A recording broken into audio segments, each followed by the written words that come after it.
माननीय प्रधानमंत्री जी और माननीय मुख्यमंत्री जी के नेतृत्व में बिहार सरकार के पंचायती राज मंत्री के रूप में काम करने का अवसर मिल रहा है। बीते 20 तारीख को बिहार के मुख्यमंत्री नीतीश कुमार 10वीं बार मुख्यमंत्री पद का शपथ ग्रहण की और इस दरमियान जब उनके मंत्रिमंडल के शपथ ग्रहण को देखा गया तो एक ऐसा नाम था जिसने सबको चौंकाया।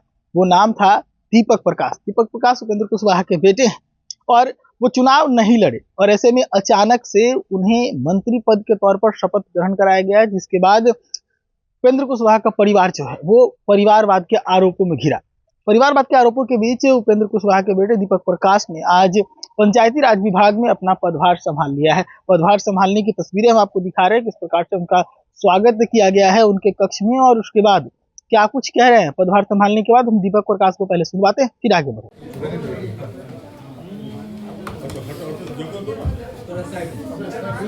शुरू करें। अंदर क्यों जाइएगा, ले लीजिएगा, हम लोग निकल जाएंगे। सुजीत भैया, हमारे देश की राजनीतिक व्यवस्था में, लोकतांत्रिक व्यवस्था में पंचायती राज संस्थाओं का एक अहम स्थान है। माननीय प्रधानमंत्री जी और माननीय मुख्यमंत्री जी के नेतृत्व में बिहार सरकार के पंचायती राज मंत्री के रूप में काम करने का अवसर मिल रहा है। मेरी कोशिश रहेगी, हम संकल्पित हैं कि पंचायती राज व्यवस्था की संस्थाएं इस तरह से काम करें, इस तरह से सशक्त हों कि बिहार के गांव-गांव में एक एक व्यक्ति तक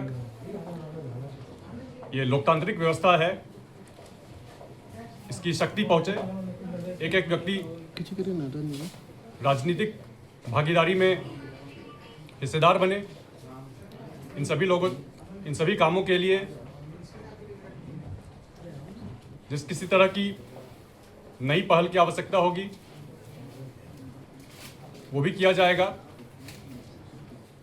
आप सभी लोगों से भी मेरी विनती है, सभी लोगों से सहयोग की अपेक्षा है।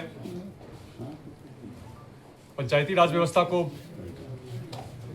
लोकतंत्र को मजबूत बनाने में सभी लोग मेरा सहयोग करें। बहुत बहुत धन्यवाद।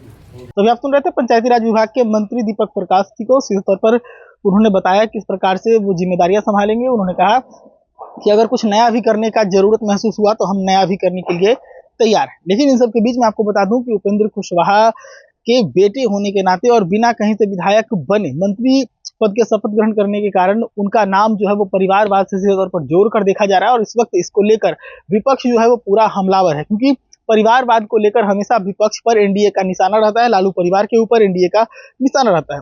और ऐसे में अगर इस चुनाव की बात करें तो उपेंद्र कुशवाहा ने अपनी पत्नी को चुनावी मैदान में उतारा और उसके बाद जब जीत मिल गई पत्नी को, तब अपनी पत्नी के विधायक होने के बावजूद अपने बेटे को शपथ ग्रहण करा दिया एक मंत्री के तौर पर। और अब वो एमएलसी का चुनाव जीत कर आएंगे, एमएलसी की तरफ नियुक्त होकर आएंगे, तब वो उनका जो कार्यकाल है वो चलेगा। लेकिन इस बीच उन्हें 6 महीने का वक्त मिलने वाला है। लेकिन सबसे बड़ा सवाल है कि क्या आरएलएम में उपेंद्र कुशवाहा, उनकी पत्नी और उनके बेटे के अलावा किसी और के लिए जगह नहीं है?